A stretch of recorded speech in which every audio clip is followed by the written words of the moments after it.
Ya. Nos toca entonces hoy día referirnos como tema central al objeto del acto jurídico. Otro de los temas importantes, y lo vamos a desglosar de la manera que está ahí, les mandé la imagen tempranito, no temprano, pero durante la tarde, cuál es el tratamiento que le vamos a dar. Y lo primero que uno tiene que analizar, esto se pregunta bastante, es cómo lo definimos, o sea, qué es el objeto. Y uno de los grandes problemas que tiene el código es que cuando toca el tema del objeto, el código empieza a confundir ideas. Cuando uno está en derecho civil, uno tiene que siempre mirar al objeto desde 3 puntos de vista. Está por un lado el objeto del acto jurídico, que es el tema que deberíamos desarrollar hoy día. Está por otro lado el objeto del contrato. Y está también el objeto de la obligación. Del acto jurídico, del contrato y de la obligación. Esos son los objetos que uno tendría que ver. Y aun cuando en doctrina los conceptos están bien claros, cuál es cada uno, para el código, sin embargo, esa claridad no es tal, porque el código empieza a confundir las ideas. No olvidemos que el código, y esto lo dijimos en las primeras clases, el código al acto jurídico no lo trata. No lo trata. De tal manera que no vamos a encontrar ningún artículo que diga expresamente el objeto del acto jurídico es dos puntos tal cosa. Pero hay artículos que van encaminados a eso, pero que van mal encaminados. Yo voy a partir dando los conceptos correctos. Y después vamos a ver cómo el código en algunos artículos va equivocando las ideas que da. ¿Qué es realmente el objeto del acto jurídico? Si uno tiene que definirlo, el objeto del acto jurídico es el conjunto de derechos y obligaciones, que el acto crea, modifica o extingue. El conjunto de derechos y obligaciones que el acto crea, modifica o extingue. Eso es lo que uno debería dar como concepto. ¿Qué es el objeto del contrato?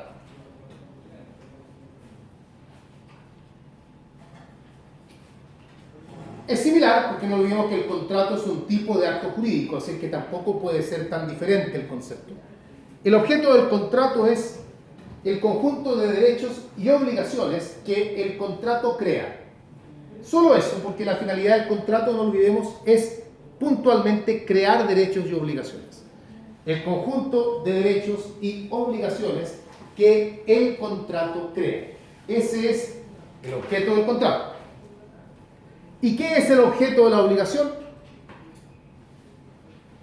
El objeto de la obligación es lo que también nosotros llamamos la prestación. Esa es la prestación. Y podemos definirlo diciendo que es aquello que se debe dar, hacer o no hacer en virtud de la obligación.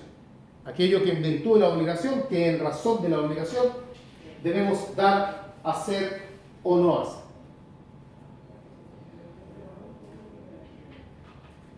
Ese es el concepto. Esos son los conceptos correctamente dados. Pero el código, como ya les he dicho, se encamina de mala manera. Por ejemplo, un artículo donde uno puede encontrar algún atisbo de esto es el artículo 1460. El 1460. Voy a colocar ahí.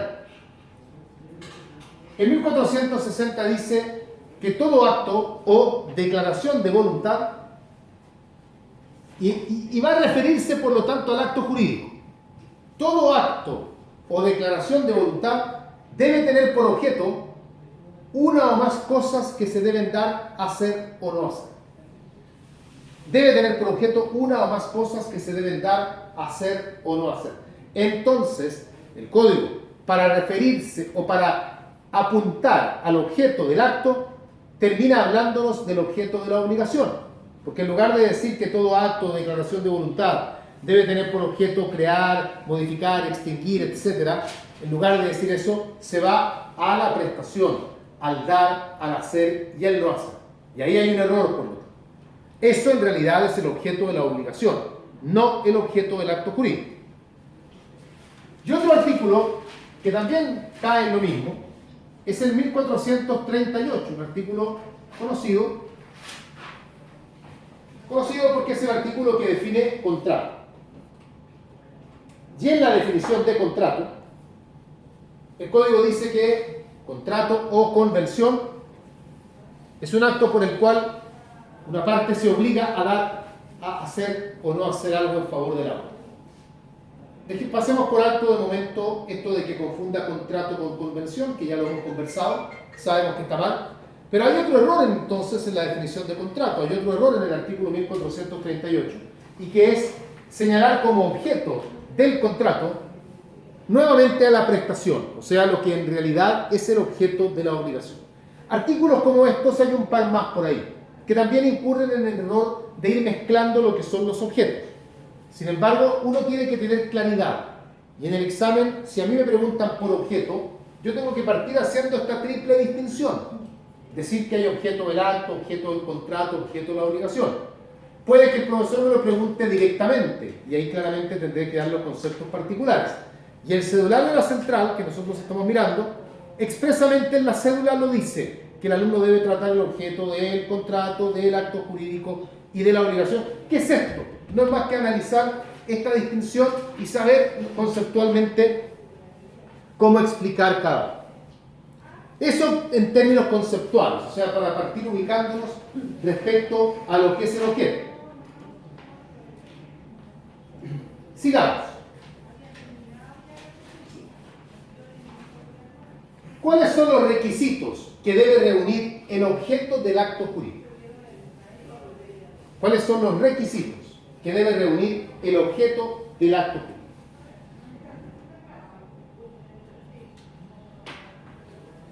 La verdad es que el código los trata, pero no los trata como requisitos del objeto del acto jurídico, o mejor dicho, no es así como nosotros debemos tratarlos.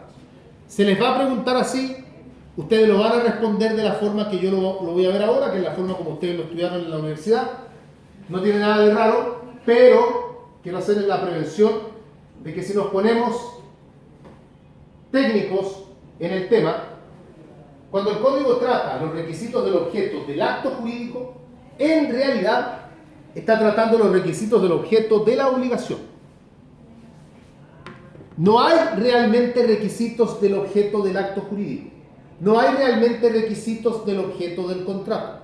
Los requisitos del objeto que uno tiene que señalar, sea que me pregunten por requisitos del objeto del acto jurídico, o por requisitos del objeto del contrato, o por requisitos del objeto de la obligación, sea cual sea que me pregunten, igual la respuesta va a ser la misma que vamos a ver ahora, y que es analizar el artículo 1461 del Código. Artículo 1461. Ya saqué la foto, ya la subí, así que borramos. 1461. Requisitos del objeto del acto jurídico, pero más precisamente requisitos del objeto de la obligación. ¿Cuáles son?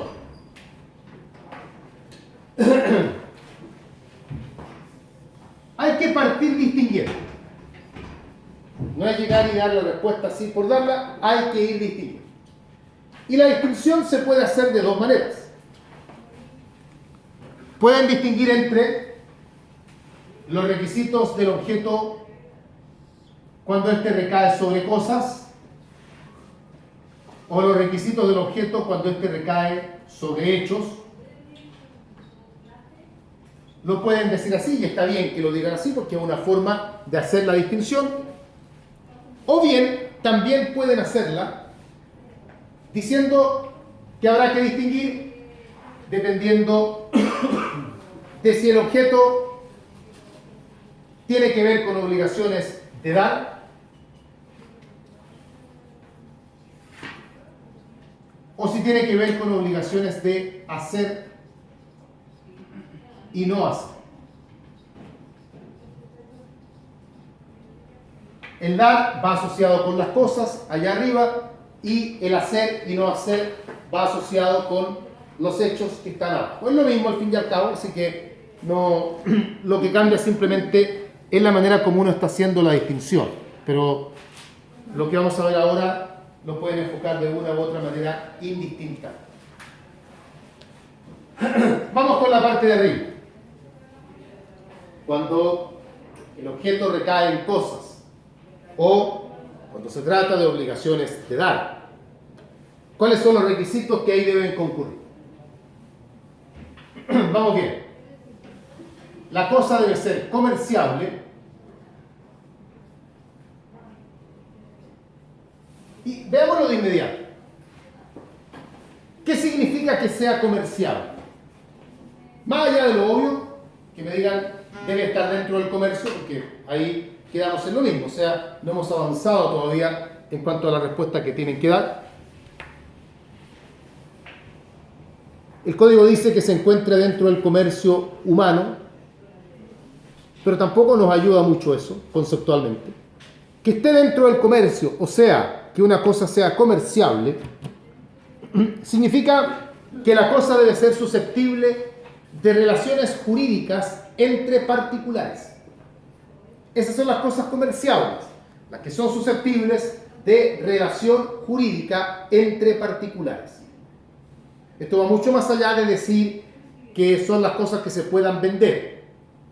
Parte de eso claramente va a estar ahí. Pero la idea es que una cosa es comerciable en la medida que particulares pueden sobre ella celebrar cualquier tipo de acto jurídico.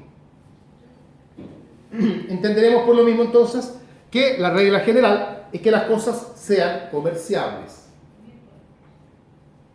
Las cosas normalmente están dentro del comercio. Pero ¿hay cosas incomerciables? ¿Hay cosas que estén fuera del comercio? Sí, hay.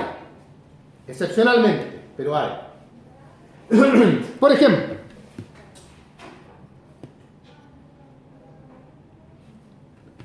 ¿cuál recuerdan?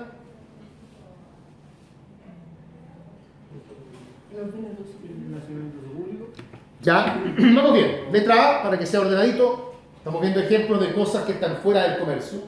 Letra A, los bienes que la naturaleza ha hecho comunes a todos los hombres.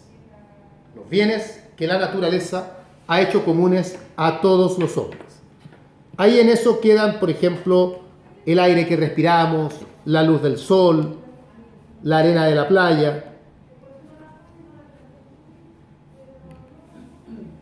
etc. Tenemos también, letra B, estamos viendo ejemplos nada más, los bienes nacionales de uso público, las calles, las plazas, los caminos, bienes nacionales de uso público. Letra C, los bienes nacionales de uso fiscal. Se diferencian de los anteriores porque ambos son bienes que nos pertenecen a todos, ambos son bienes nacionales, pero los primeros eran de uso público, o sea, para que el uso lo haga toda la población, las calles, los caminos. Los otros son de uso fiscal, es decir, solo los pueden usar ciertas entidades fiscales. Por ejemplo, en esto último, los terrenos militares, los edificios en los que funcionan los ministerios, entre otros. Letra C, letra D, perdón. El otro típico ejemplo que se suele dar, las cosas que están destinadas al culto divino. Aquellas cosas que se encuentran destinadas al culto divino. Y ahí habría que hacer un análisis sobre qué tipo de culto es y qué tipo de cosas. No vamos a entrar en el detalle, no viene al caso y para examen de grado no es relevante. Estas son las 4 cosas que se suelen dar como ejemplos típicos de cosas que son incomerciables. Todo lo demás está dentro del comercio.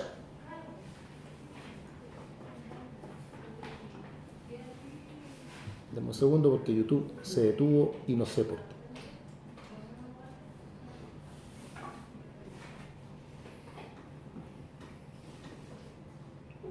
Ahí se volvió a poner. Ya, primer requisito entonces, que la cosa sea comercial. Segundo requisito.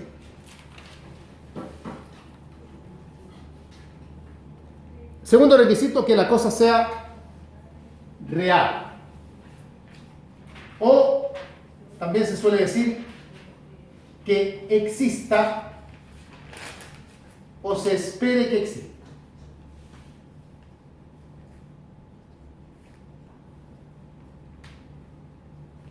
Que exista o se espere que exista. El código acá advierte que no solamente podemos celebrar actos sobre cosas que ya tengan existencia al momento de perfeccionar el acto, sino que también puede haber actos jurídicos sobre cosas que actualmente no existen, pero que pueden llegar a existir en el futuro. Que puedan llegar a existir no significa que tengamos la seguridad absoluta de que lleguen a existir, pero hay al menos una probabilidad. Podrían llegar a existir. En este último caso están las cosechas, las crías de un animal que está preñado, un edificio en circunstancias que recién están cavándose los hoyos para hacer los cimientos, en fin. Esos son los típicos ejemplos, y hay un ejemplo muy común que dan todos los textos, que es el ejemplo que daba Potier, que es el del pescador. Cuando uno le compra al pescador que recién va a pescar, uno ya le ha comprado la pesca del día. Algo que todavía no existe porque el tipo ni siquiera ha tirado la caña, ni ha tirado las redes, pero puede llegar a existir. ¿Está claro? Yo creo que esto no merece tanto análisis. Y el tercer requisito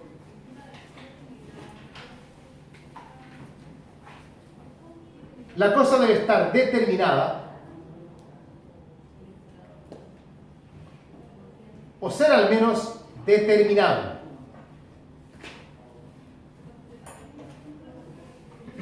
La cosa debe estar determinada o ser al menos determinada. Determinada o determinada. ¿Qué significa esto?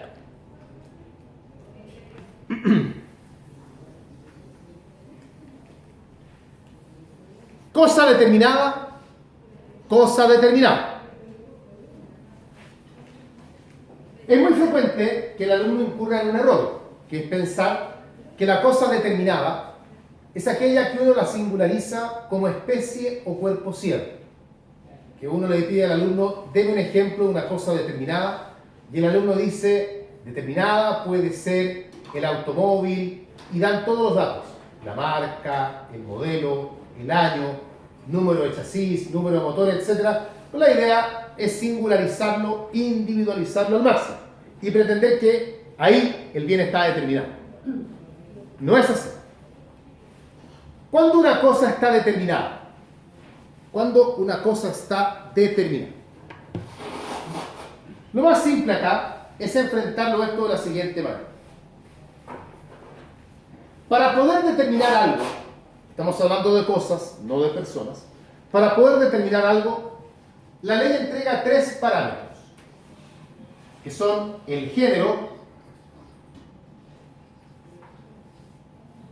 la especie y la cantidad. Género, especie y cantidad.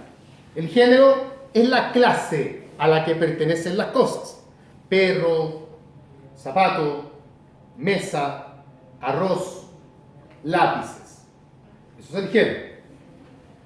La cantidad es la representación cuantitativa. 5 sacos de harina, 3 lápices, un caballo, en fin.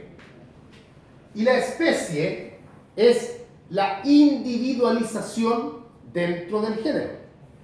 Al hablar de especie, ahí sí tendríamos que hablar de el caballo que ganó el derbi del 2018 en Viña del Mar.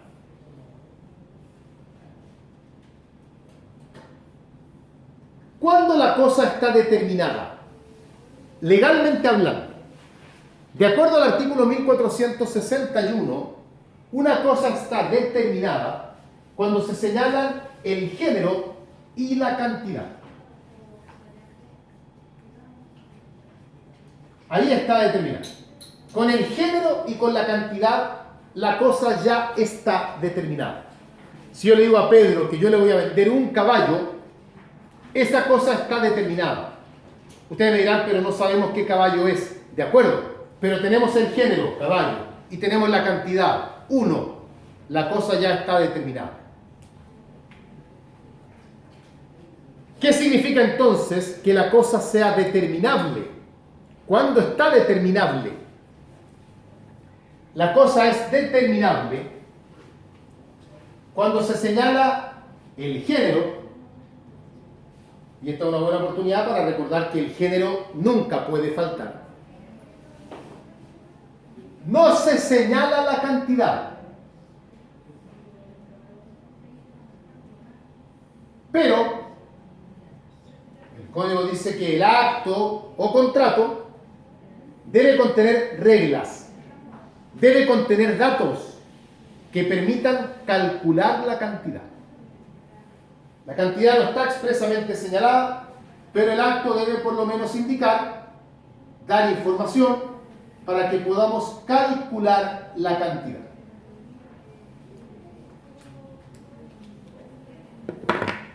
Te compro la cantidad de pintura necesaria para pintar una habitación de tales y tales medidas. Con esa información sabremos cuánta pintura es. Te compro carne necesaria para un asado para 25 personas. Con esa información se puede calcular la cantidad de carne que se necesita. Eso es determinable. O sea, en el fondo, lo determinable es la cantidad. Acá no tiene nada que ver entonces decir determinado es indicar la especie o cuerpo cierto, determinable es solamente quedarse con el género. No es así. Yo no digo que llegar a la especie o cuerpo cierto no sea importante, obviamente que lo es, pero eso importa a nivel de obligaciones. Cuando uno está hablando de obligaciones de género y obligaciones de especie o cuerpo cierto, y es muy importante, pero como requisito del acto jurídico, y particularmente con el análisis de cuándo la cosa es determinada y cuándo es determinable, lo que importa es esto que hicimos acá: el género, la cantidad y la especie. Al fin y al cabo, podemos concluir que al menos para esto, la especie no tiene importancia. Lo que importa al fin y al cabo es el género y la cantidad, y con eso uno puede entonces señalar si la cosa se encuentra determinada o si es por lo menos determinada. Estos son entonces los requisitos que debe reunir el objeto cuando recae sobre cosas o cuando la obligación es obligación de dar. Todo esto a la luz del artículo 1461. ¿Qué ocurre ahora cuando el objeto recae sobre hechos? O sea, cuando la obligación es de hacer o no hacer.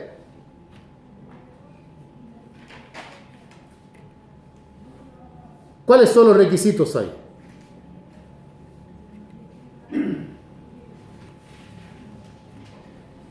Vamos bien.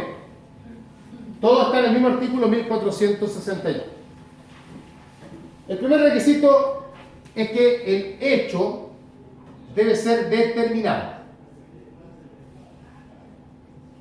Aquí no tiene cabida la expresión determinable. El hecho tiene que estar determinado.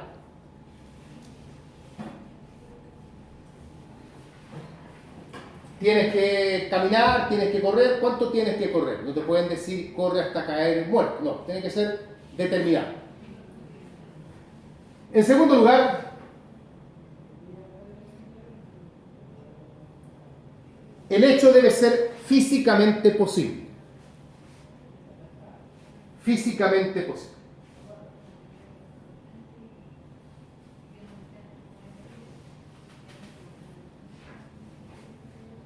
¿Cómo explica el código esto? El código dice que es físicamente imposible todo lo que sea contrario a las leyes de la naturaleza. Si un hecho es contrario a las leyes de la naturaleza, es físicamente imposible. Caminar a la luna. ¿Qué otra cosa podría ser físicamente imposible?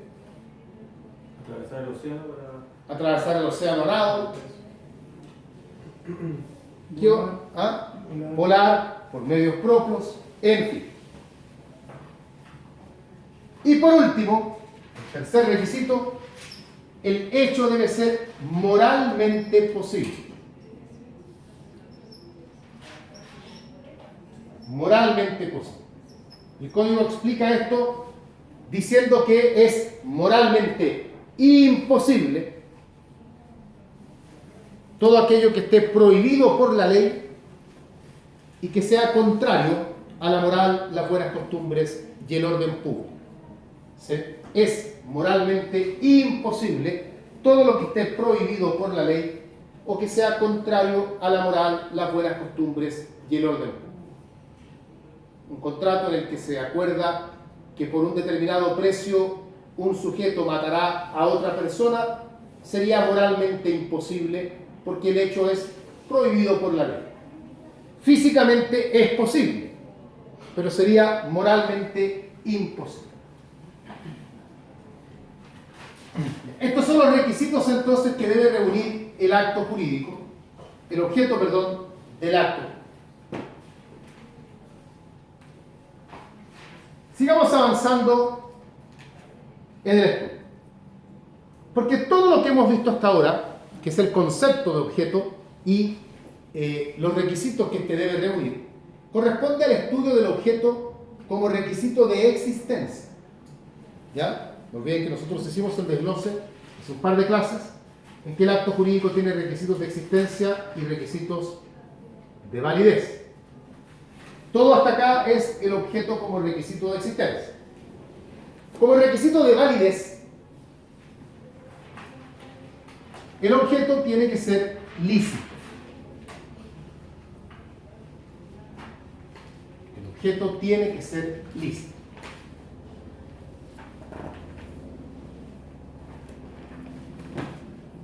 Este es un tema que el código obviamente también lo trata, pero lo trata señalando cuándo el objeto no es lícito. Eso es lo que el código hace. O sea, el código contiene casos de objeto ilícito. Los casos de objeto ilícito. Y esos casos, el código los contiene desde el artículo 1462 al 1466. Desde el 1462 al 1466.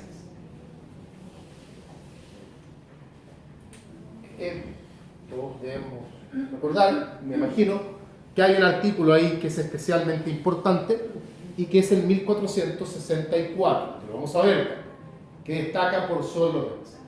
Del 1462 entonces al 1466 están los casos de objeto ilícito que señalan. ¿Cuáles son? ¿Qué casos de objeto ilícito conocen? Vamos viendo. Yo siempre les pido que dejemos el 1464 para el final, porque es más largo, entonces ahí nos vamos a quedar un rato más pegados. Vamos viendo los otros mientras tanto. 1462. En este artículo hay un caso de objeto ilícito nada más. Dice que hay objeto ilícito en todo lo que contravenga al derecho público chileno.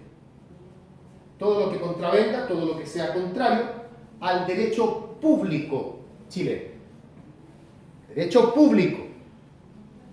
Y coloca un ejemplo. Dice, por ejemplo, en un contrato, someterse a una jurisdicción no reconocida en Chile. Todo lo vinculado a la jurisdicción en materia de derecho público, como rama de estudio, pertenece al derecho procesal, y el derecho procesal es una rama de derecho público, como también lo es el derecho penal, como también lo es el derecho constitucional, etc. Y en un contrato, por ende, que celebre Juan y María, acá en Santiago de Chile, donde ellos señalen respecto a la venta de un inmueble que cualquier conflicto derivado del contrato será conocido por la Corte Internacional de Justicia, habría objeto ilícito porque se le estaría dando jurisdicción a un órgano que en Chile, para ese tipo de conflictos, no la tiene. Ese es el caso de 1462. 1463. no tienes para qué recordar los artículos, ¿va? Salvo el del 1464. Igual se los doy para el orden, pero no es que yo vaya a que se los sepa. 1463. Conocido mucho este caso de objeto ilícito, siempre resumido en la idea de que hay objeto ilícito en los pactos sobre sucesiones futuras. Los pactos sobre sucesiones futuras tienen objeto ilícito. Es decir, cualquier acto jurídico que diga relación con la sucesión de una persona que aún está viva. No olvidemos que la sucesión se abre cuando muere el causante. Mientras el causante esté vivo, la sucesión no está abierta y por lo tanto no hay pacto sobre sucesión que quepa. La única excepción a esto, el único pacto sobre sucesión futura que permite el sistema chileno, es un pacto que nosotros veremos más adelante, que se denomina pacto de mejoras, o también conocido como pacto de no mejorar. Es el mismo pacto, ya que tiene dos nombres distintos nada más. Pacto de mejoras o pacto de no mejorar. Más adelante volveremos sobre ese tema, pero ese es el único pacto sobre sucesión futura que el sistema chileno permite. Cualquier otro pacto está prohibido. ¿Y está prohibido por qué? Porque el legislador clásico, incluso ya desde la época de los romanos, tenían la noción de que empezar a disponer del patrimonio del causante cuando éste estaba vivo era punto menos que poco decoroso, inmoral. Empezar a repartirse la herencia cuando el padre aún vivía, para el legislador no era algo bien mirado. Esa idea pasó luego al derecho francés, pasa también a nosotros con la misma idea. Entiende el legislador que si se permitiese el pacto sobre sucesión futura, habrían personas que estarían interesadas en la muerte de otro. ¿Cuándo se va a morir este caballero? Porque a mí me prometieron sus hijos que me iban a dar la mitad de la herencia a mí. Así que a mí que este caballero se muera pronto, por favor. Porque más encima, como no es mi padre, no es pariente mío, a mí me da lo mismo que esté vivo o esté muerto. Entonces, ese tipo de conclusiones son las que el legislador querría ver. Nos saltamos en 1464, para dejarlo para el final, como dijimos, 1465.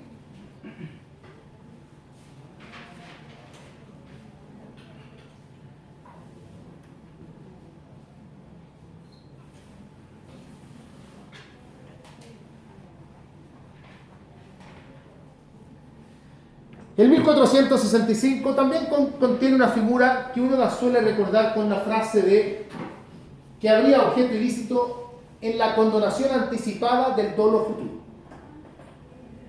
La condonación anticipada del dolo futuro. Es decir, no se puede en un acto jurídico, no se puede en un contrato renunciar a las consecuencias del dolo. Miren, para que lo entiendan. Una de las consecuencias del dolo, es que le puede dar derecho a la víctima a reclamar indemnización de perjuicios. ¿Ya? Entonces no se puede en un contrato colocar como cláusula que si eventualmente un contratante actúa dolosamente contra el otro, la víctima por el presente contrato renuncia a su derecho a reclamar indemnización de perjuicios. Eso la ley dice no se puede. Es decir, extenderle a otro una suerte de licencia para que haga contra mí lo que quiera y que yo de plano renuncie a los derechos que me da la ley, eso el código no lo permite. Ahora, si a usted ya lo engañaron y usted luego de eso quiere perdonar, hágalo. Por eso que cuando el dolo ya sucedió, ahí uno puede condonar, uno puede perdonar, uno puede renunciar a lo que quiera, porque la consecuencia ya está y la consecuencia por lo tanto ya es conocida por la víctima. Pero mientras esa consecuencia no suceda, la víctima no entiende a qué está renunciando realmente, cuál es la extensión de esa eventual consecuencia que puede sufrir. Y el legislador dice, mientras eso no ocurra, tú no puedes condonar el dolo futuro. El dolo que ya ocurrió, ese sí puede ser condonado. Por lo tanto, esta historia no es tan simplemente como decir, no vale la condonación del dolo. No es así. Es la condonación del dolo futuro, lo que no permite nada. Artículo 1466. Este artículo, el 1466, contiene varios casos.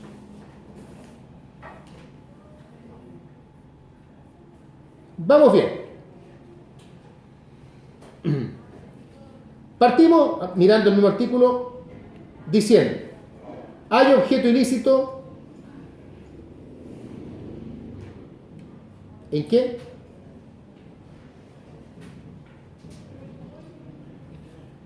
Las deudas contraídas en juegos de azar. Partamos con ese caso.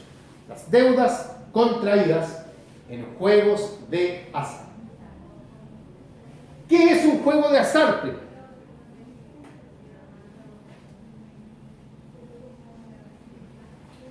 El juego de azar es aquel en que el elemento predominante es la suerte.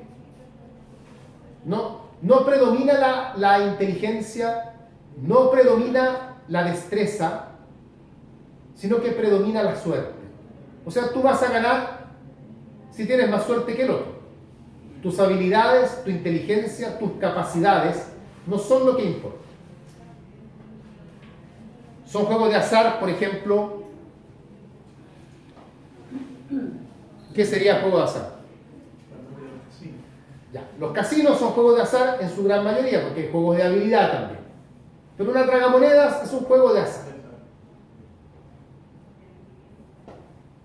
El Pepito Pagadoble es un juego de azar.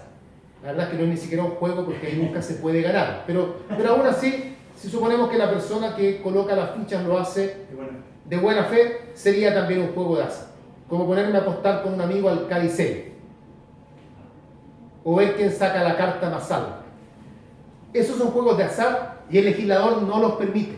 Y no los permite, por un lado, para evitar el vicio del juego. Y por otro, porque a Andrés Bello nunca le parecía adecuado que la expectativa de ganancia o pérdida quedase entregada a la suerte. Le parecía que era injusto. No confundan juegos de azar, no los confundan con los contratos de juego y apuesta, porque esos sí son lícitos. Son dos contratos distintos. Una cosa es el juego, otra cosa es la apuesta. Pero para que entiendan la diferencia con el juego de azar, en los contratos de juego y apuesta sí predominan las destrezas. La destreza corporal, la destreza intelectual. Ahí el elemento predominante no es la suerte, ¿ya? Y esos sí son válidos. El único juego de azar válido es aquel que esté expresamente autorizado por ley. Y ahí que uno puede ir a un casino a jugar, porque el casino está autorizado por ley. O jugar quino. ¿Existe el quino todavía? O jugar loto. O jugar lotería. Están autorizados.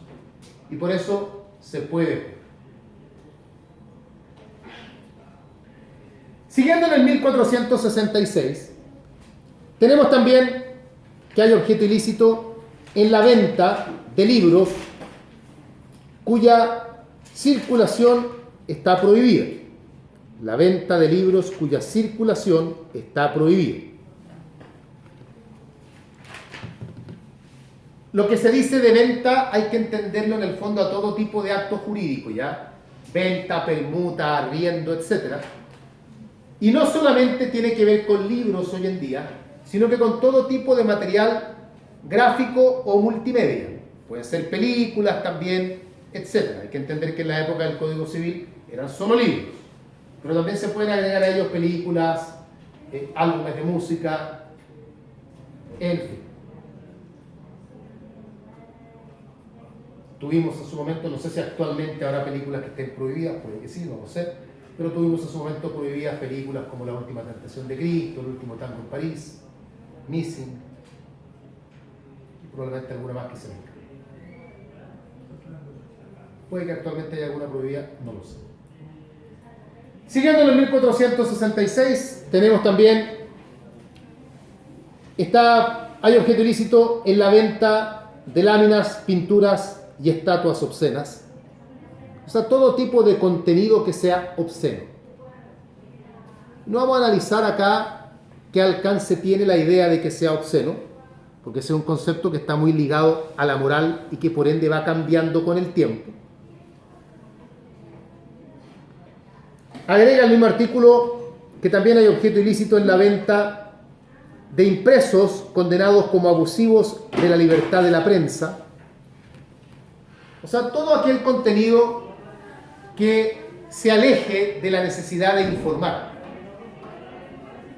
Cuando al artista de turno, a la modelo de turno, le sacan fotos porque ella estaba tomando sol en el patio de su casa sin ropa, y las fotos las venden a las revistas o los programas de farándula, hacia allá apunta esta norma, entendiendo que está vulnerándose con ello la necesidad de informar, es abusivo de la libertad de prensa y por lo tanto habría objeto ilícito.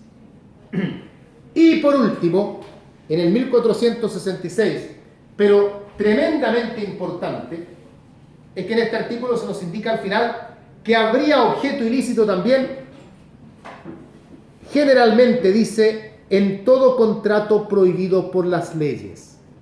Esto es muy importante. Todo acto, todo contrato prohibido por la ley también tiene objeto ilícito. Aquí encontramos, por ejemplo, compraventa entre cónyuges. Hay objeto ilícito. Y uno empieza a pensar y dice, pero ¿qué caso de objeto ilícito es la compraventa entre cónyuges? No contraviene al derecho público chileno, no es condonación anticipada del dolo, no tiene nada que ver con el 1464, cae por esto, por ser un acto que se encuentra prohibido por la ley. A veces el alumno dice ya, pero esto que dice el 1466 en la parte final, todo contrato prohibido por la ley, no viene a ser en el fondo una repetición de lo que ya se había dicho en el 1462, todo lo que contravenga al derecho público chileno. No, porque así como en 1462 se refiere al derecho público y lo dice, así que no hay mucha interpretación ahí, se ha señalado que en 1466 en la parte final se está refiriendo al derecho privado. Por lo tanto ahí, si uno lo entiende de esa manera, se da cuenta cómo la historia comienza y la historia termina con las dos grandes ramas del derecho. Parte privándonos de actos que contravengan al derecho público, termina indicándonos que tampoco podemos celebrar actos que contravengan al derecho privado. Antes de ir entonces al 1464, que es el que más nos va a importar, Juan Pablo está haciendo una pregunta que tiene que ver con los juegos de azar y lo que esté permitido o no, y que es la pregunta sobre las rifas. Bueno, las rifas o los bingos que se hacen a beneficio por una institución que necesita reunir fondos para A, B o C, o por alguna junta de vecinos, en fin. A ver, las rifas que se hacen en los colegios y todo eso. Aquí hay que distinguir siempre algo. Por un lado, en rigor, toda rifa, todo bingo que se haga hacia el público en general, tiene que estar autorizado por el municipio respectivo. Supone que yo no puedo llegar a hacer un bingo en mi casa, sino que tengo que ir a la municipalidad, pedir un permiso, llenar una planilla, entre eso explicar con qué afán quiero reunir fondos, etcétera, etcétera. Pero existen también los denominados contratos domésticos. Y los contratos domésticos son una creación doctrinaria en que se indica que todos los actos que no tienen gran trascendencia patrimonial generalmente se pueden celebrar sin el temor de que estén expuestos a una sanción jurídica. No tiene que ver solamente con una rifa donde va a participar un curso y van a hacer participar probablemente a los padres, que es un tema que queda cerrado entre los alumnos del curso y que patrimonialmente tampoco afecta porque el número como mucho costará 500 pesos. sino que también el contrato doméstico es aquel contrato que celebra, por ejemplo, un demente, una persona que está privada de razón, que sale un día de su casa y le da sed y decide comprarse un helado. Técnicamente hablando, ese sujeto no podría celebrar una compraventa porque es demente y es incapaz absoluto. O no le podrían dejar entrar al cine, porque no tiene cómo comprar un boleto para entrar al cine porque es incapaz absoluto. Pero ese tipo de actos que no tienen trascendencia patrimonial grave son actos en los que el legislador en el fondo deja hacer, no son los actos relevantes al fin y al cabo. Lo mismo pasa con estas rifas o con estos concursos. Ya, vamos ahora sí al análisis del artículo 1464.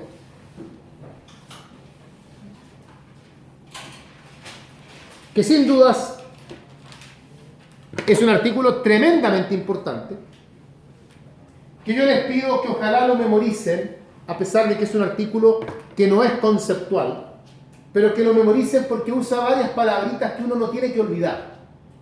Pero también es un artículo que uno lo estudia tanto que al final uno lo termina casi memorizando sin querer, de tanto leerlo, porque ustedes deben recordar que este artículo no solamente aparece aquí en actos jurídicos, sino que a uno lo persigue durante gran parte de la carrera.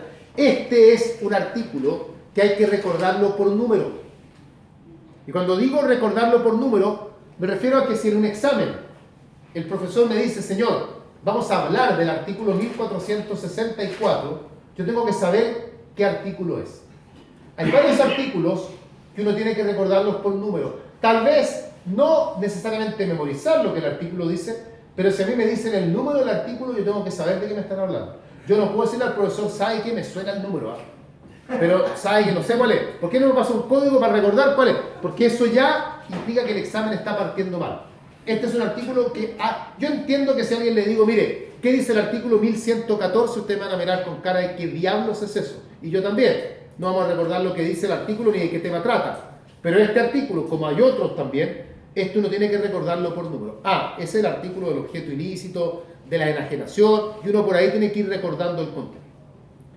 Este artículo 1464 comienza indicando que hay objeto ilícito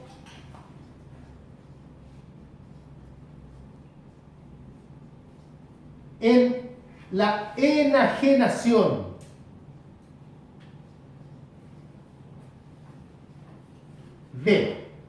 Y la palabra clave entonces es enajenación. Porque con esa expresión el código le está imprimiendo al artículo un determinado alcance. No me están diciendo que haya objeto ilícito siempre, sino que de acuerdo al 1464, solo va a haber objeto ilícito cuando el acto tenga por objeto enajenar, sea un acto de enajenación. Y ahí viene entonces la pregunta natural. ¿Qué significa enajenar? O sea, ¿cuál es el alcance que tiene este artículo? Estoy de acuerdo, me dicen que no se pueden enajenar las cosas que están en el 1464, lo entiendo, lo acepto, pero ¿qué diablo significa esto? ¿Qué alcance tiene la expresión enajenar? Lamentablemente, el código no lo aclara. Quienes tengan el código a la vista verán que simplemente se nos dice hay un objeto ilícito en la enajenación de, eso dice el encabezado de la ley. La doctrina es la que se ha entretenido intentando explicar qué significa enajenar. Ya ha concluido que la palabra enajenar puede ser tomada en dos posibles sentidos.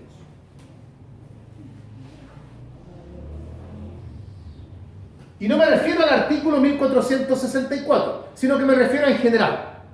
La palabra enajenar o cualquiera de sus derivados, enajenando, enajenable, enajenación, etc., es una palabra que con mucha frecuencia aparece en el Código Civil. Sin embargo, el Código nunca la explica a cabalidad. Entonces la doctrina ha dicho, mira, la palabra enajenar se puede tomar en uno de dos sentidos. Ya ha elaborado la doctrina a la palabra enajenar en un sentido restringido, En su sentido restringido, la palabra enajenar significa transferir el dominio.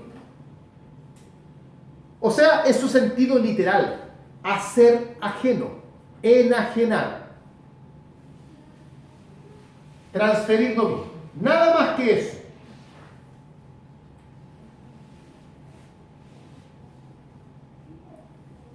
El otro sentido es el sentido amplio.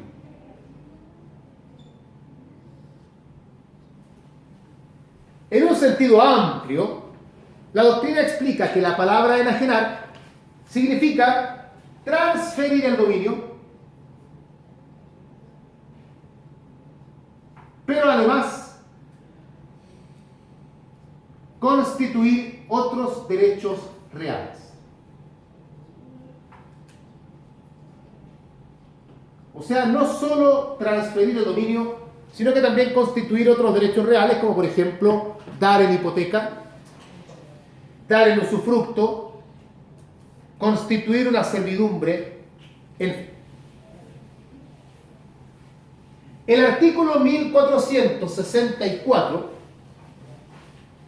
y acá no hay discusión doctrinaria ni nada parecido, se ha concluido que la palabra enajenación debe ser tomada en un sentido amplio.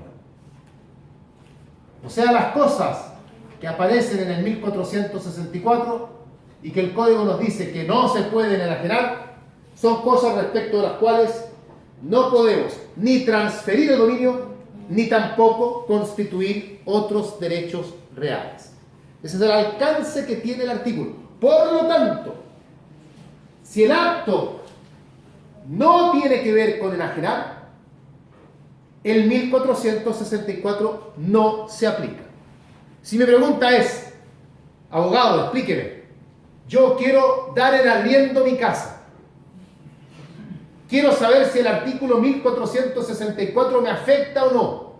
No lo afecta, porque al arrendar no estamos enajenando, ni en un sentido restringido, ni en un sentido amplio, porque el arriendo no constituye derecho real alguno. Ahora, si usted me dice que va a dar su casa en usufructo, ahí entramos en problemas.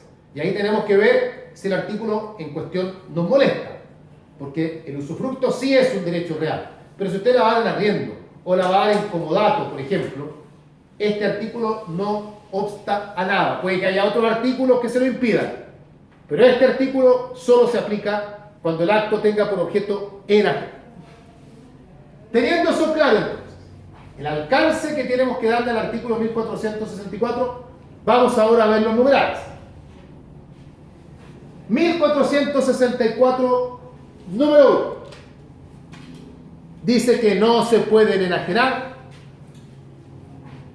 las cosas que están fuera del comercio, o sea, las cosas incomerciables.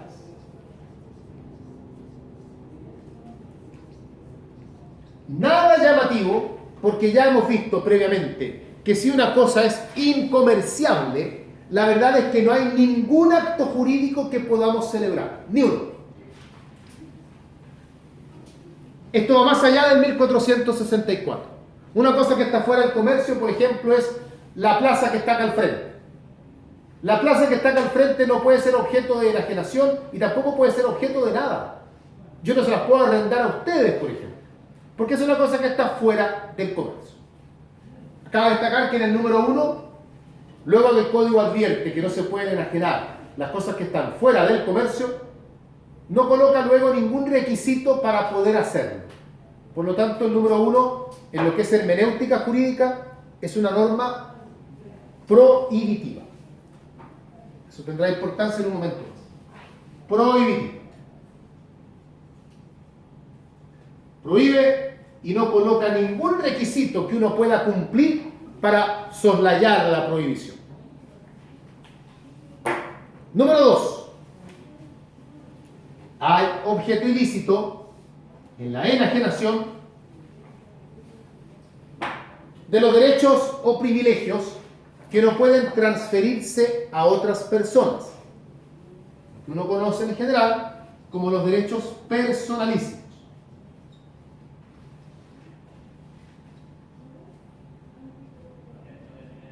los derechos y privilegios que no se pueden transferir a otras personas. O sea, habría objeto ilícito, por ejemplo, si yo pretendo enajenar mi derecho a pedir alimentos, porque ese es un derecho que yo no puedo transferir a nadie, o que yo quiera enajenar mi estado civil. Estoy muy aburrido de estar casado, y como Gabriela está soltera y quiere estar casada, yo digo, entonces le cedo, le vendo mi estado civil de casado. No se puede.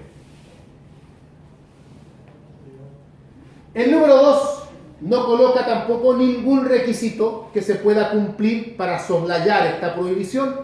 Por lo tanto, la norma del número 2 también es prohibitiva. Como les digo, ya veremos qué importancia tiene esto, porque no lo estamos diciendo por decir tiene importancia. Número 3. Aquí entramos a uno que todos recordaremos que es importante en este artículo. Y probablemente este sea el más preguntado. Hay objeto ilícito en la enajenación de las cosas embargadas por decreto judicial.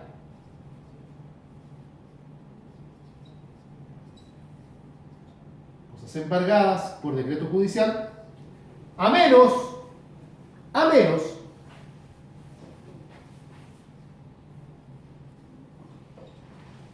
que el juez autorice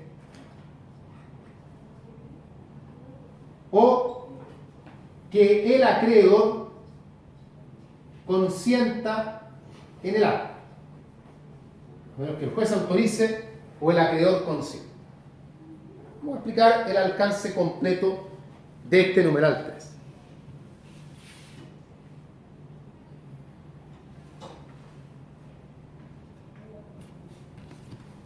Primero que todo, cosas embargadas por decreto judicial. ¿Qué significa eso? ¿Qué tenemos que entender por una cosa que está embargada por decreto judicial? Muchos dirán, bueno, el embargo, procesalmente hablando, es una institución propia del juicio ejecutivo y que se produce cuando presentada la demanda ejecutiva, el tribunal dicta la resolución que dice despache ese mandamiento de ejecución y embargo. Luego, con el mandamiento de ejecución y embargo, se abre el cuaderno de apremio y se procede a notificar y a requerir de pago.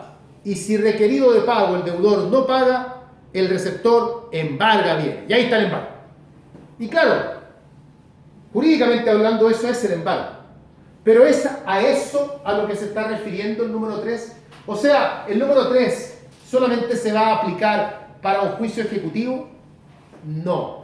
La doctrina ha señalado también, acá no hay discusión, que la palabra embargo en el número 3, la expresión cosas embargadas, debe ser tomada en un sentido amplio. ¿Y qué significa eso? En un sentido amplio significa que la cosa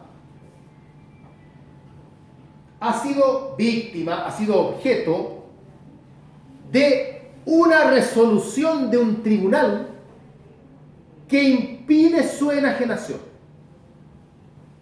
Hay una resolución de un tribunal que impide que el bien pueda ser enajenado. Eso puede ser el embargo, sin ningún problema, el mismo embargo que hemos descrito en el juicio ejecutivo, pero también le da cabida a medidas precautorias. Por ejemplo, que un tribunal dicte prohibición de celebrar actos y contratos sobre un bien, prohibición de enajenar sobre un bien. Todo eso se entiende también comprendido por esta expresión amplia de embargo. Lo importante es que tiene que ser a través de una resolución de un tribunal. No digan decreto, porque procesalmente el decreto es un tipo de resolución, así como hay decretos, autos, interlocutores, en fin. La idea es que sea una resolución, no tiene que ser necesariamente un decreto. Entonces, si una cosa está embargada por decreto judicial, o sea, literalmente la embargaron, o sobre ella se dictó una prohibición de celebrar actos y contratos, por ejemplo, esa cosa, mientras tenga ese decreto, no puede ser enajenada. Yo tengo mi casa embargada, no la puedo enajenar. Tengo mi auto sobre el cual pesa una medida precautoria, no lo puedo enajenar. Pero lo interesante es que el artículo 1464 en su número 3 coloca una válvula de escape. Es cierto que si la cosa está embargada, usted no la puede enajenar. Pero el código agrega algo, dice, a menos que el juez lo autorice o el acreedor consienta en ello. Hay que cumplir un requisito, cualquiera de los dos, no son copulativos. La redacción es bien clara. Si yo tengo mi casa embargada y quiero enajenarla y no puedo levantar el embargo, yo tengo dos alternativas para poder enajenar. Alternativa A, que me autorice el juez. Lógicamente, el juez que autoriza tiene que ser el mismo juez que decretó la prohibición sobre el bien. Yo tengo el bien embargado por orden del juez del Sexto Juzgado Civil de Santiago, tengo que ir a él a pedir que me autorice a que yo pueda enajenar. O, si no cumplo con ese requisito, puedo cumplir con el otro. Pedir al acreedor que consienta en el acto. ¿Qué acreedor? ¿Cualquier acreedor que yo tenga? No. Si ustedes lo piensan, siempre que un bien sea embargado, en su sentido amplio, siempre ocurre en juicios donde hay un acreedor. Y es ese acreedor el que debe consentir para que se pueda enajenar. A mí me embargaron mi casa, ¿por qué? Porque yo le debo dinero a Ripley. Y Ripley me demandó. Y Ripley pidió que me embargaran la casa. Ripley es mi acreedor. Y si yo quiero enajenar mi casa, puedo pedirle al juez que autorice o puedo pedirle a ese acreedor, a Ripley, que consienta en el acto. Cualquiera de los dos requisitos. Esto implica entonces que el número 3, tomando en cuenta que comienza prohibiendo, usted no puede enajenar lo que está embargado, pero permite enajenarlo cumpliendo ciertos requisitos, en hermenéutica jurídica es una norma imperativa de requisito, no es prohibitiva. No es prohibitiva porque lo que caracteriza a una norma prohibitiva es que prohíbe en términos absolutos. O sea, lo que está prohibido no se puede hacer. Y acá el número 3 está prohibido, pero igual se podría hacer cumpliendo los requisitos. Y eso le quita el carácter de prohibido. Este es el número 3, que de los 4 números, no hemos visto el cuarto, lo vamos a ver ahora, es el que más se pregunta. Igual véanlos todos, porque el artículo en total es un artículo tremendamente importante. Pero si hay uno que yo estoy más expuesto a que me pregunten, es el 3. Número 4. Hay un objeto ilícito en la enajenación de las especies cuya propiedad se litiga.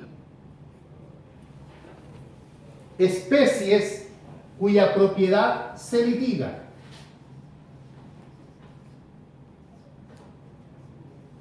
O sea, son cosas litigiosas.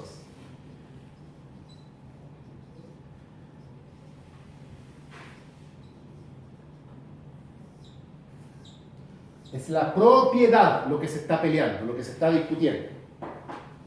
Es probablemente un juicio reivindicatorio. Eso es. No digo que sea siempre así, pero es lo más probable. Mientras la cosa sea objeto de litigio, no puede ser enajenada.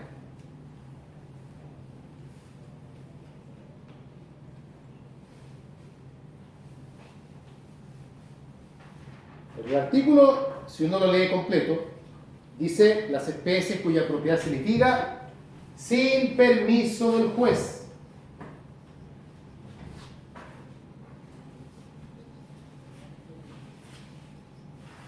Es decir,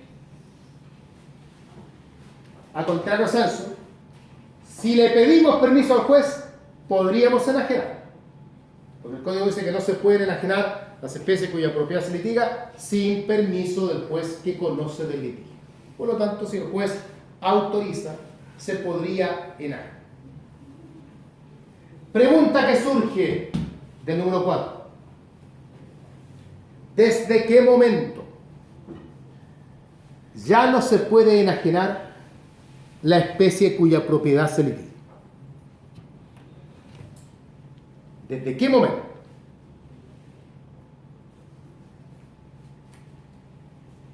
¿De notificar la demanda?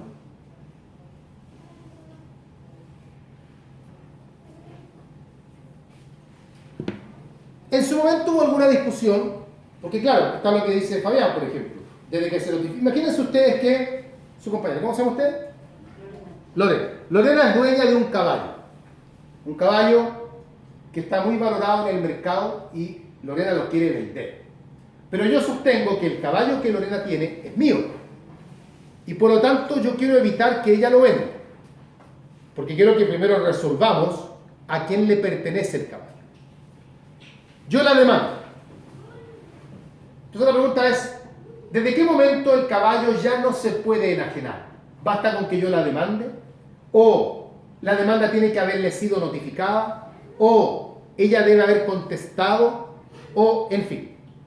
Y la verdad es que, claro, el Código Civil no da ninguna respuesta, porque uno mira el Código Civil y el Código Civil lo único que dice en el número 4 es especies cuya propiedad se litiga. Uno podría decir desde que se traba la litis entonces. Pero el Código de Procedimiento Civil resuelve. El Código de Procedimiento Civil señala que las cosas no pueden ser enajenadas desde que el tribunal dicte una resolución en ese sentido. No es con la demanda, ni es con la notificación, ni es con nada. El tribunal tiene que dictar una resolución en la que diga que el bien no se puede enajenar. Y una vez que el tribunal resuelve eso, de ahí en adelante el bien ya no se puede enajenar. Desde un punto de vista práctico, el demandante cuando demanda en un otro sí lo tiene que pedir de inmediato. Tercer otro sí, solicito, su señoría, que dicte resolución que impida enajenar el bien para dar cumplimiento al 1400, bla, bla, bla. Pero mientras el tribunal no dicte esa resolución, el bien todavía se puede enajenar. Y entendamos que, desde un punto de vista práctico, como los tribunales no hacen casi nada de oficio, el tribunal no va a dictar esa resolución mientras el demandante no se lo pida. Por eso es que lo ideal es que el demandante ya en la demanda lo pida. Incluso lo podría haber pedido antes, como una medida prejudicial. Prejudicial precautoria.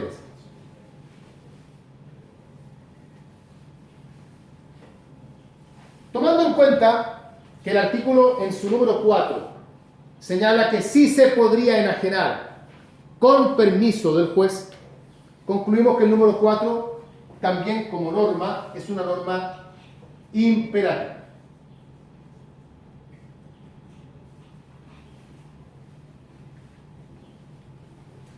Esto es entonces el análisis de los 4 números del artículo 1464. Pero la historia no termina acá. Hay una pregunta que está haciendo Manuel y que tiene que ver con lo que vamos a ver ahora.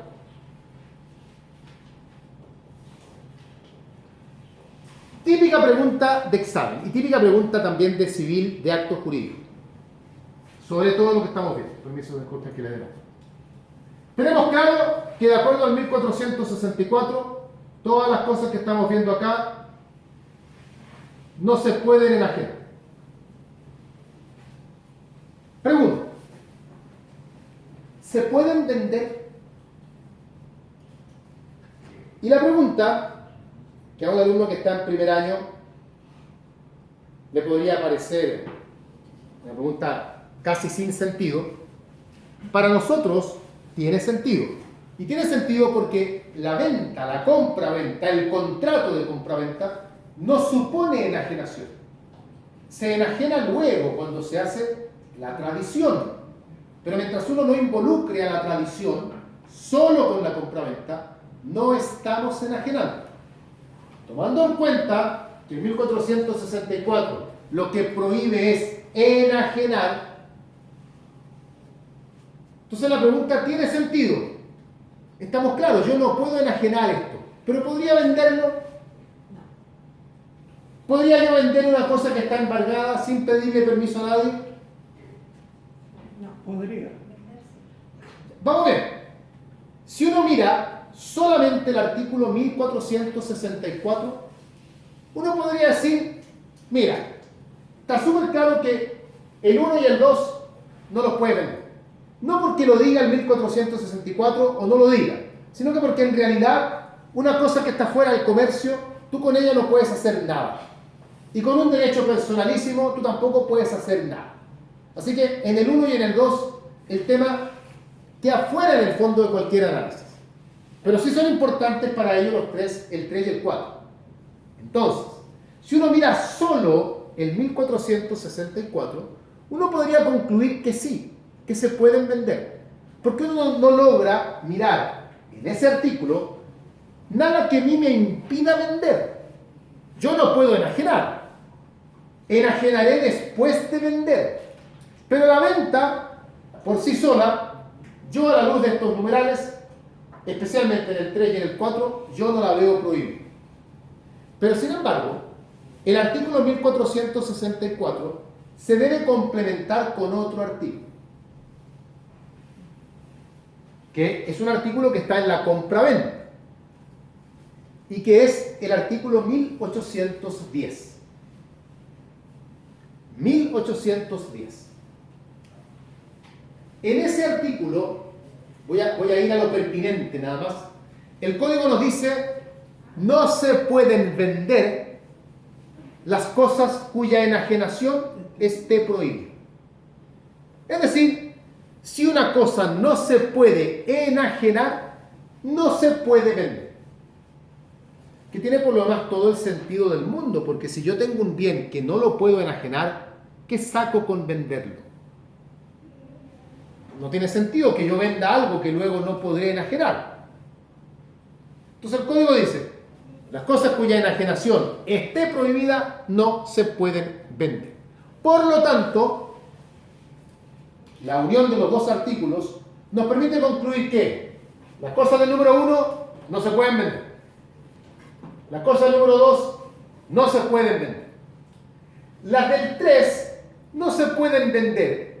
Pero si yo cumplo con el requisito que señala el 3, entendiendo que cumplido el requisito, ahora podría enajenar, también podría vender. Porque ya la enajenación ahí ya no estaría prohibida, y al no estar prohibida la enajenación, la venta puede realizarse. Lo mismo en el caso del número 4. Yo no puedo vender la cosa del número 4, pero si yo logro obtener el permiso del juez, ahí sí puedo enajenar y por ende podría vender. Nada que rompa la lógica, nada que uno con cierto ya training jurídico no pueda concluir solo. El 1 y el 2 no se pueden vender porque no se pueden enajenar nunca. El 3 y el 4, mientras esas enajenaciones estén prohibidas, tampoco se puede vender. Pero tanto el 3 y el 4, dado que son normas imperativas y señalan alternativas para poder enajenar, yo podría en ese escenario venderla. Pero surge un autor importante, don Eugenio Velasco, que elabora lo que la doctrina conoce hasta el día de hoy como la tesis Velasco.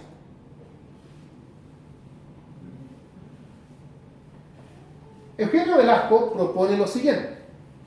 Él dice que en su opinión está claro, dice él, que tanto en el 1 como en el 2 no puede haber comprado. Por la propia naturaleza que tienen esas cosas, porque además el 1 y el 2 no dan ningún requisito que cumplir, nada, no se pueden ver. Pero la opinión del profesor Velasco, él dice que las cosas del número 3 y del número 4 se pueden vender.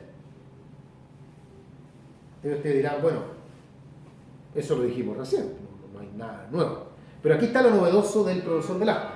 Él sostiene que las cosas del 3 y del 4 se pueden vender sin necesidad de autorización de nadie. Contrariando a lo que dice la mayoría de la doctrina, que se podrían vender siempre y cuando se cumpla con los requisitos que tanto el 3 como el 4 señalan. Él dice que no es necesario cumplir con los requisitos. O sea, él dice que si, volviendo al ejemplo del caballo con Lorena, si el caballo de Lorena está embargado, por ejemplo, Lorena igual lo puede vender. Y lo puede vender sin permiso de nadie. Claro, no lo puede enajenar. Pero vender, dice él, no habría problema. ¿Cómo concluye eso el profesor Velasco? El profesor Velasco parte indicando, mira, no hay nada del 1464 que impida vender, no hay nada que diga que no se pueda vender. Uno le diría, bueno, claro, pero ¿y qué pasa con el 1810? Pues el 1810 dice, no se pueden vender las cosas cuya enajenación esté prohibida. Y aquí está lo que dice el profesor Velasco. El profesor Velasco dice, de acuerdo, el 1810 señala que no se pueden vender las cosas cuya enajenación esté prohibida. Y él sostiene que en el número 3 y en el número 4 no hay prohibición. Porque él señala que son normas imperativas. No hay prohibición, por lo tanto, según él.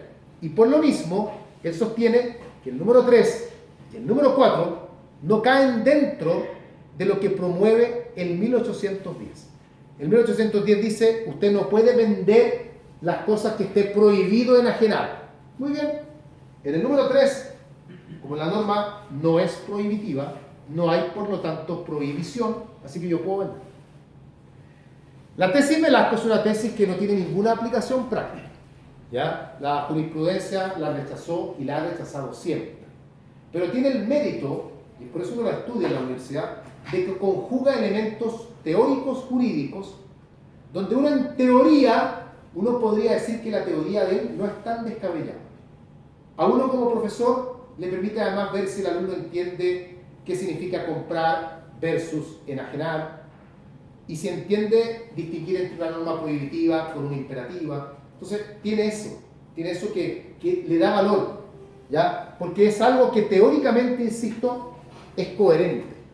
En la práctica no tendría mucho sentido, porque, y vuelvo al principio, vender algo para no poder enajenarlo no tiene mucho sentido. Se podría prestar incluso para fraude, para que el comprador diga, bueno, yo te pagué el precio, ahora entrégame lo que te compré. No, no puedo, porque la ley no me permite enajenar. Entonces devuélveme la plata. Ah, no, pues sí, la compraventa es válida. Y tú pagaste. Tú tu obligación la cumpliste. Y yo mi obligación de entregar no la cumplo, no porque yo no quiera, sino que no la cumplo porque el legislador no me lo permite. Entonces, para no entrar en eso, lo más sano es sostener que si una cosa no se puede enajenar, tampoco se pueda vender. Que en el fondo es lo que quiere decir el 1810 cuando señala lo que hemos visto, lo que dice. O sea, esto es el objeto del acto jurídico. Un tema tremendamente importante.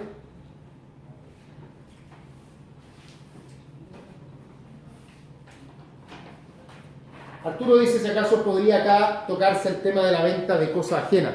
Es que el tema aquí no pasa por venta de cosa ajena o no. ¿Sí? Aquí no importa a quién le pertenezcan estos bienes. Si el bien está embargado, no se puede vender o no se puede enajenar por nadie. No tiene que ver solamente con que el dueño no pueda enajenar. La cosa está embargada. Es un tema que tiene que ver no con el individuo, tiene que ver con el bien. Entonces, pretender venderla para luego sostener que hay que actuar como si hubiese habido venta de cosa ajena, no viene al caso. Abraham dice, profesor, y la del número 4 podría venderse bajo alguna modalidad. Venderse no, a menos que uno cumpla con los requisitos. Pero otro tema es discutible, que no viene al caso verlo acá, es si valdría la promesa.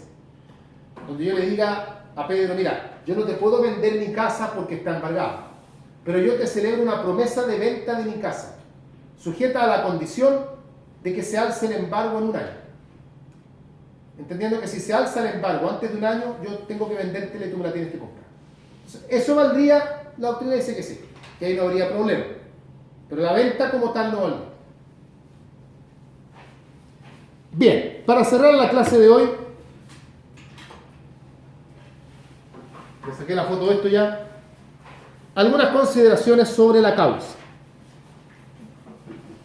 Que no es un tema tan recurrente en examen,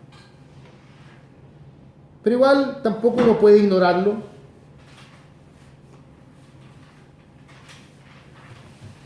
Aquí por lo menos inicialmente se nos simplifica la historia porque el código sí define lo que es la causa. La define. Dice que la causa es el motivo que induce al acto o contrato. El motivo que induce al acto o contrato.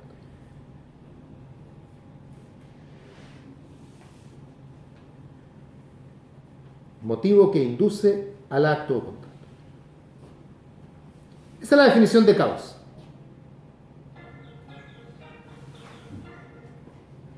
Pero ¿qué significa realmente la causa?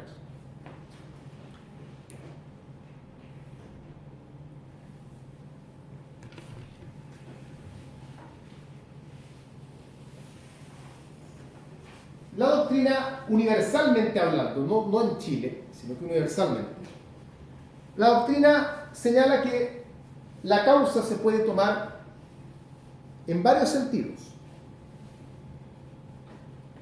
Y uno, para efectos de clases, uno tiende a destacar tres.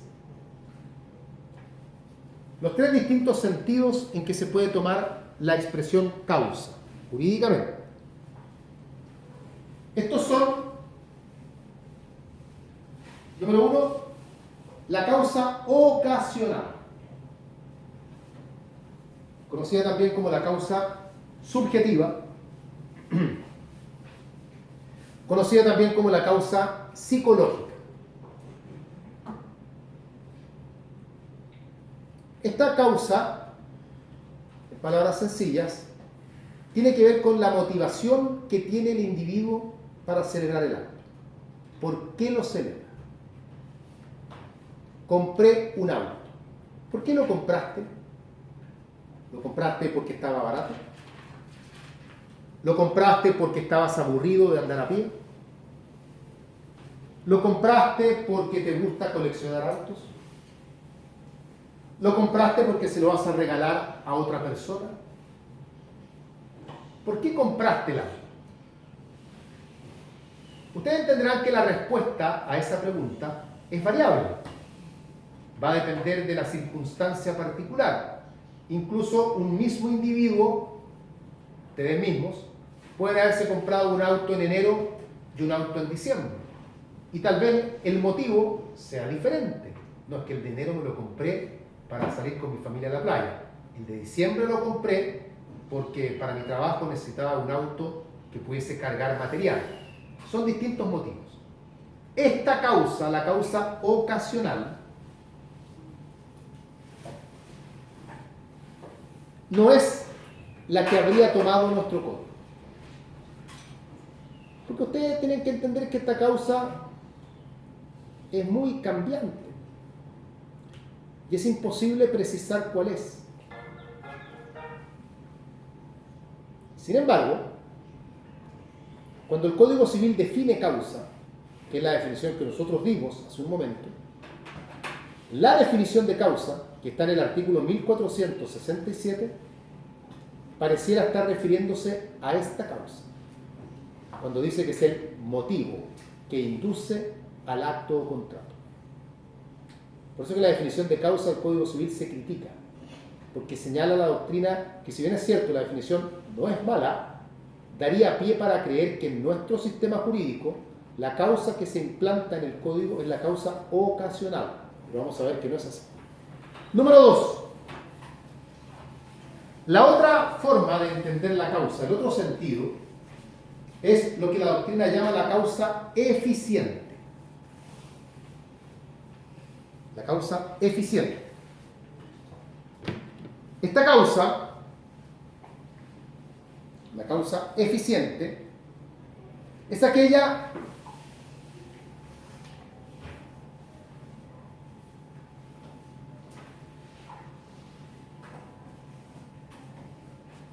que corresponde a la fuente de la obligación. Yo les voy a colocar un ejemplo y ahí lo van a entender.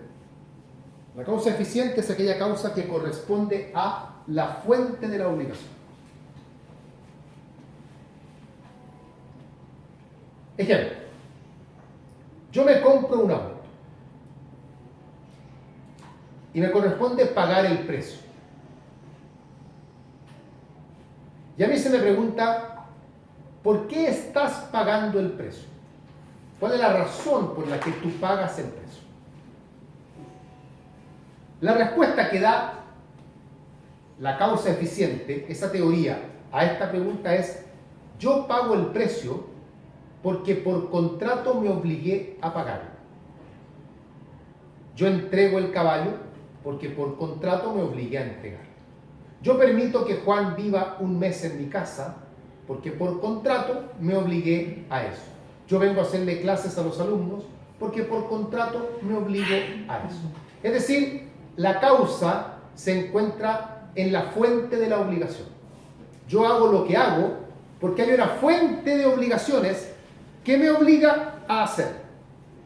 Por mí yo no pagaría el precio, pero como la compraventa dice que tengo que pagarlo, lo pago. Esta no es la causa que recoge el Código Civil chileno. Y esto es un tema indiscutible, ¿ya? Pero igual uno tiene que tenerla presente, por lo menos para poder graficar los distintos sentidos que puede tener la palabra causa. En tercer lugar, número 3, llegamos a la causa final, conocida también como la causa objetiva. Causa final o causa objetiva.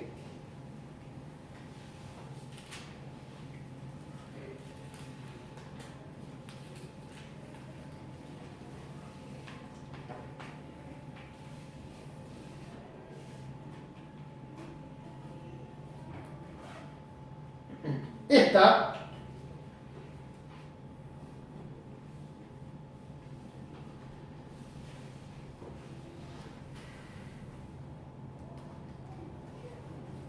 causa final o causa objetiva, volvemos a la misma historia que contamos recién. Yo me compro un auto y me toca pagar el precio.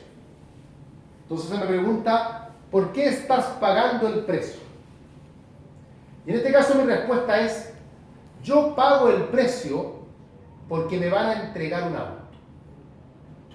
Y la contraparte, cuando le pregunten, ¿por qué vas a entregar tu auto?, responderá: yo entrego el auto porque me van a pagar el precio. De acuerdo a esta teoría, la causa de una de las partes es el objeto de la otra parte. Hay una relación cruzada entre causa y objeto. Yo cumplo porque también a mí me van a cumplir. Yo vengo a hacer clases porque el alumno me pagó. El alumno me paga porque yo le hago clases.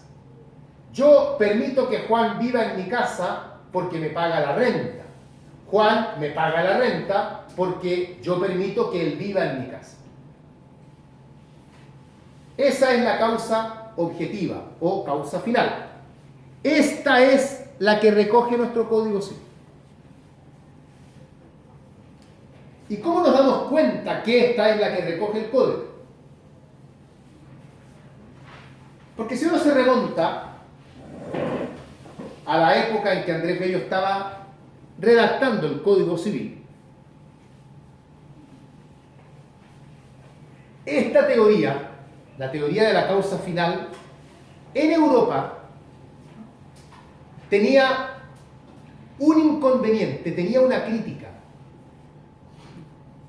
Y esa crítica era que, claro, lo que nosotros hemos descrito, por ejemplo, en una compraventa, yo pago el precio porque me van a entregar el auto y el otro me entrega el auto porque yo le voy a pagar el precio. En Europa se decía: ¿y qué pasa con los contratos que son gratuitos? ¿Qué pasa en una donación? ¿Por qué le estás regalando tu auto a María?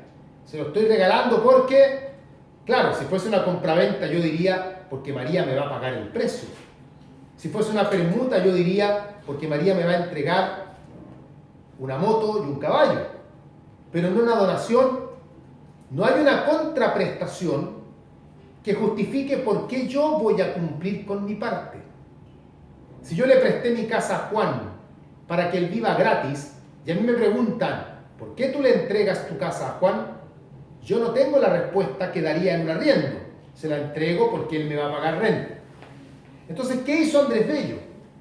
Para evitar caer en Chile en esta misma discusión, Andrés Bello en el código dice que la mera liberalidad es causa suficiente. Liberalidad es sinónimo de beneficencia, es sinónimo de acto gratuito. La mera liberalidad, la mera beneficencia es causa suficiente. Que Andrés Bello haya tenido que aclarar eso en el código, en 1467 lo dice, es señal de que él adhirió a la tesis de la causa final, porque en ninguna otra teoría sobre la causa se justifica que el código diga eso. La única justificación de eso en el código es entender que Andrés Bello adhirió a esta tesis de la causa final. Hoy por hoy, la mayoría de los autores, no solo en Chile, sino que en general en el mundo, son partidarios de la idea de que la causa es un elemento innecesario en los actos jurídicos. Surgen las corrientes anticausalistas que dicen que la causa ya no es necesario estudiarla. Para muchos de ustedes, incluso en clases, probablemente el profesor ni siquiera se las pasó o no se las pasó en detalle por lo mismo. Porque el profesor ya uno mismo va adhiriendo a esta idea de que la causa no tiene tanta trascendencia, como si la tiene el objeto. Y en el mismo código uno lo logra notar, porque Andrés Bello con el objeto fue bastante prolífico. Hay varios artículos que tratan sobre el objeto, pero de la causa hay uno, que es el 1467.